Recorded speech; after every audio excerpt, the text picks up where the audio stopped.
옛날 옛적 프랑스의 한 작은 마을에 루이라는 소년이 살고 있었습니다.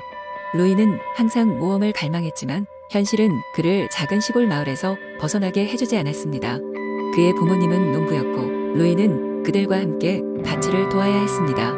어느 날 루이는 곡식 창고에서 오래된 먼지가 수북히 쌓인 용단을 발견하게 되었습니다. 그 옛날에 그 용단은 장식용으로 쓰였던 것이고 루이는 그것을 펼쳐보았습니다. 두근거리는 마음으로 그 위에 앉아본 루이는 갑자기 바람이 불어오는 것을 느꼈습니다. 그와 동시에 용단이 서서히 떠오르기 시작했고 놀랍게도 루이는 하늘을 나는 용단 위에 앉아 있었습니다. 처음에 루이는 겁에 질렸지만 곧 두려움은 흥미로움으로 바뀌었습니다. 이것이 새로운 나의 모험일 것이다. 루이는 하늘을 날며 프랑스 전역을 돌아다니기로 마음먹었습니다. 처음으로 용단은 루이를 아름다운 로아르 계곡으로 데리고 갔습니다. 아래로 펼쳐진 광대한 포도밭과 거대한 성들을 보며 루이는 감탄을 금치 못했습니다. 그곳에서 그는 포도밭에서 일하는 사람들을 도와 성으로 운반할 포도를 수확하며 하루를 보냈습니다. 이들은 루이에게 고마워하며 그의 이야기와 경험을 나누었습니다. 다음 목적지는 파리였습니다.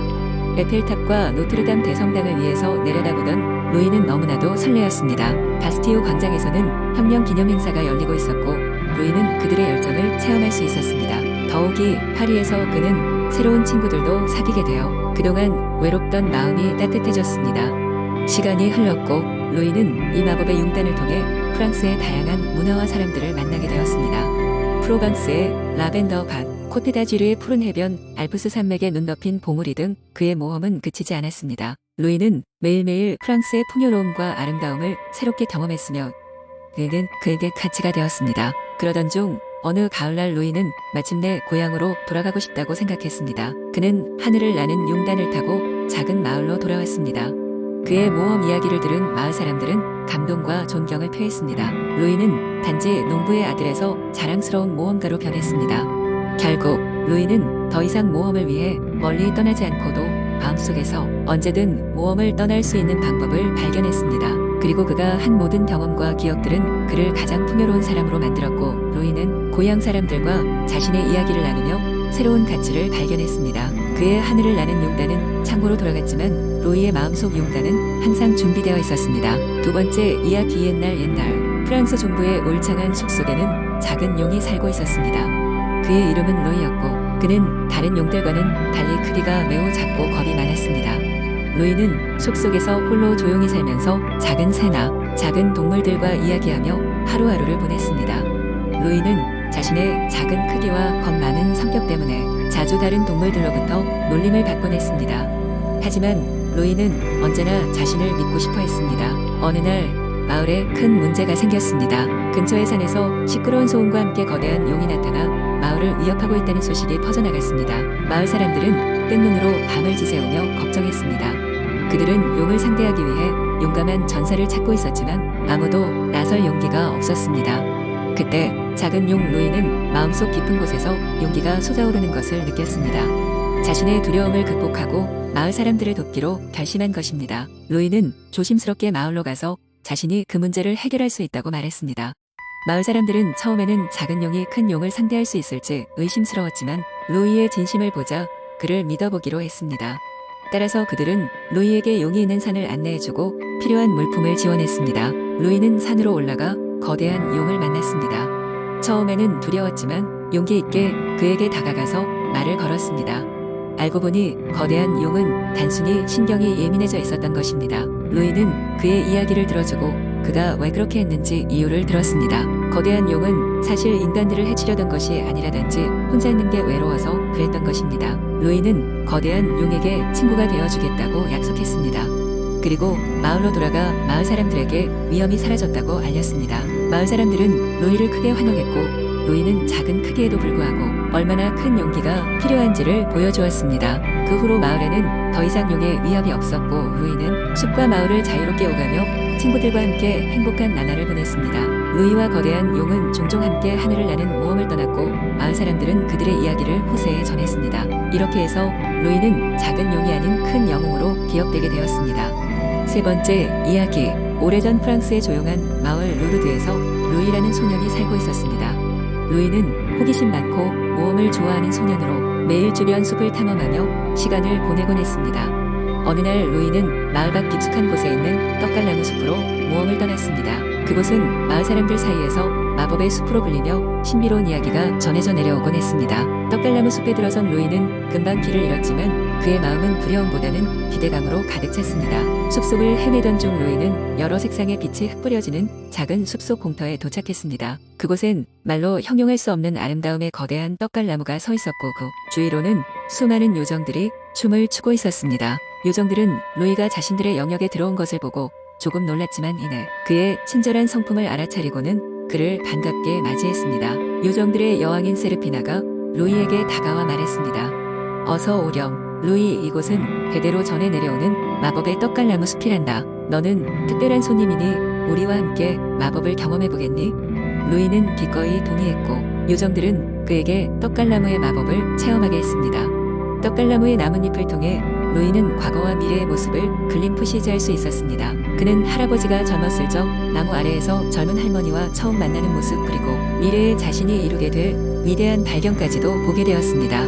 마법의 순간이 끝나고 요정들은 자신의 세계를 다시 루이에게 열어주었습니다. 요정들은 각자 자신들의 비밀과 마법의 기운을 나누어 주었고 루이는 그들의 이야기를 마음속 깊이 새기게 되었습니다. 시간이 흘러 밤이 되자 루이와 요정들은 아쉬움을 뒤로 한 채 작별을 했고 루이는 숲을 빠져나와 자신이 온 길을 되돌아 마을로 돌아갔습니다. 그 후로도 루이는 종종 마법의 떡갈나무 숲을 찾아가 요정들과 만났고 그때마다 더욱더 많은 비밀과 지혜를 얻게 되었습니다. 이제 루이는 어른이 되어 그 숲의 비밀을 마을 사람들에게 전하며 지혜롭고 친절한 사람으로 마을 사람들의 존경을 받게 되었습니다. 그리고 사라지지 않을 이 동화 같은 이야기는 마을 사람들 사이에서 오랜 세월 동안 전해지게 되었습니다. 이로 인해 떡갈나무 숲은 단순한 숲이 아닌 마을의 문화와 정체성을 아우르는 중요한 상징이 되었습니다. 네 번째, 이야기 옛날 옛적 프랑스의 어느 작은 마을에 마리라는 소녀가 살고 있었습니다. 마리는 아주 용감하고 호기심 많은 아이였으며 그녀의 하루하루는 늘 새로운 모험으로 가득 차 있었습니다. 마리가 살던 마을 근처에는 신비로운 숲이 있었는데 그 숲은 마을 사람들에게 금단의 장소로 여겨졌습니다. 마을 사람들은 그 숲에 수세기 동안 잠들어 있던 강력한 바람의 정령들이 살고 있다고 믿었습니다. 어느 날 마리는 숲의 비밀이 궁금해 견딜 수 없게 되었고 모험심에 이끌려 숲으로 들어갔습니다. 숲속은 상상했던 것 이상으로 아름다웠습니다. 높은 나무들이 마리를 둘러싸고 있었고 햇살이 나뭇잎 사이로 부드럽게 스며들어 환상적인 빛은 풍경을 만들어내고 있었습니다. 마리가 숲을 깊이 들어가면서 갑자기 바람이 그녀 주위로 불어오기 시작했습니다. 바람은 처음에는 부드럽고 상냥했지만 점차 더 강하게 변하여 마리를 둘러싸고 회오리 치기 시작했습니다. 바로 그 순간 바람 속에서 작은 목소리가 들려왔습니다. 너는 누구니? 어찌하여 우리 숲에 들어왔니? 마리는 겁먹지 않고 대답했습니다. 저는 이 마을에 사는 마리예요. 당신의 숲이 너무 궁금해서 왔어요. 바람은 마리의 용기와 진실성을 느꼈고 말했다. 나는 이 숲의 작은 바람의 정령이란다. 내가 정말 용감하구나. 우리가 널 시험한 것은 내가 진정한 마음을 가졌는지 확인하기 위해서였단다. 너의 호기심에 보답하고자 이 숲의 비밀을 알려줄게. 정령은 마리를 숲의 중심으로 안내했습니다. 그곳에는 거대한 고대 나무가 있었고 그 나무에는 빛나는 문장이 열려 있었습니다. 정령은 설명했습니다. 이 고대 나무는 우리 숲의 생명력을 상징한단다. 우리는 이 나무를 보호하기 위해 세상의 나쁜 것들로부터 숲을 지키고 있지. 마리는 숲의 비밀과 뜻깊은 임무에 감동했습니다. 그녀는 정령에게 감사의 뜻을 전하며 마을로 돌아갔습니다. 이후 그녀는 숲과 그 속의 비밀을 무분별한 사람들로부터 지키며 살아갔습니다. 마을 사람들은 마리의 변화를 느꼈고 그녀의 이야기를 통해 자연과의 조화로운 삶을 배우게 되었습니다. 세월이 흐르며 마리의 이야기는 전설이 되었고 프랑스의 많은 아이들은 그녀처럼 용기 넘치는 마음으로 세상을 탐험하게 되었습니다. 그리고 매년 봄 바람이 나무 사이로 불 때면 마리와 작은 바람의 정령이 함께 숲에서 춤을 춘다는 이야기가 전해졌습니다. 다섯 번째, 이야기 옛날 옛적 프랑스의 널리 펼쳐진 고원지대에는 아름다운 숲이 있었습니다. 이 숲은 사시사철 푸른 빛을 띠고 있어 그곳을 찾는 이들에게 평화와 안식을 선사하곤 했습니다. 숲에는 종류 다양한 식물들과 나무들 그리고 여러 종류의 동물들이 살고 있었지만 그 중에서도 가장 특별한 것은 흔들리는 잎사귀 라블레는 고대의 나무였습니다.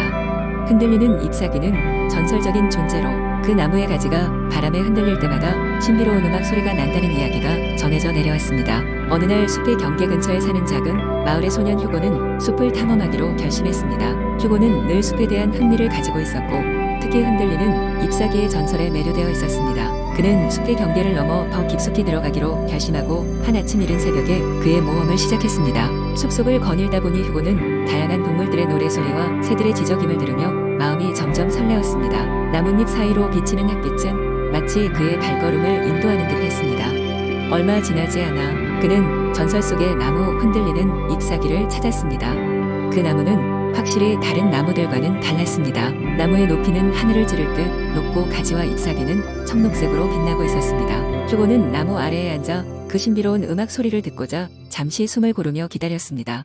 바람이 불기 시작하자 정말로 듣던 대로 나무가 그의 가지를 흔들며 아름다운 선율을 만들어냈습니다. 그 소리는 세상 어디서도 들을 수 없는 마법과 같은 소리였습니다.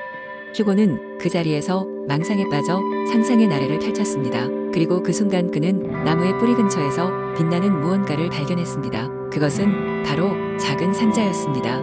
상자의 표면에는 복잡하고도 아름다운 문양이 새겨져 있었고 열쇠 구멍이 있었습니다. 휴고는 그 상자를 열기를 원했지만 열쇠가 없어 고민했습니다. 그러던 중 근처에 있던 작은 다람쥐 한 마리가 다가왔고 입에 물고 있던 작은 열쇠를 기꺼이 휴고에게 건네주었습니다. 휴고는 감사하는 마음으로 열쇠를 받아 상자를 열었습니다. 상자 안에는 반짝이는 보석과 더불어 한 장의 편지가 들어있었습니다. 그 편지에는 용기와 신뢰를 찾는 자에게 자연의 축복이 깃들리라는 글귀가 적혀 있었고 보석은 모든 색깔의 빛으로 반짝였습니다. 휴고는 그 편지를 다시 읽으며 그것이 자신의 모험과 맞닿아 있음을 깨달았습니다. 그의 용기 있고 신뢰할 줄 아는 마음이 이 특별한 순간을 만들어낸 것이었습니다. 휴고는 그 상자를 가지고 마을로 돌아와 가족과 친구들에게 그날의 이야기를 들려주었습니다. 마을 사람들은 그 이야기를 듣고 숲의 소중함을 다시금 깨닫게 되었고 특히 흔들리는 잎사귀가 주는 자연의 경이로움에 감탄했습니다. 이후로도 휴고는 그 숲을 찾아가곤 했고 그는 매번 새로운 경험을 통해 자연과 더욱 깊은 연대를 쌓아갔습니다. 그날 이후로 휴고는 마을의 현명한 이야기꾼이 되어 아이들에게 자연과 용기의 중요성을 이야기해 주었고 흔들리는 잎사귀의 전설은 오랜 세월이 지나도록 프랑스 전역에 걸쳐 전해져 내려가게 되었습니다.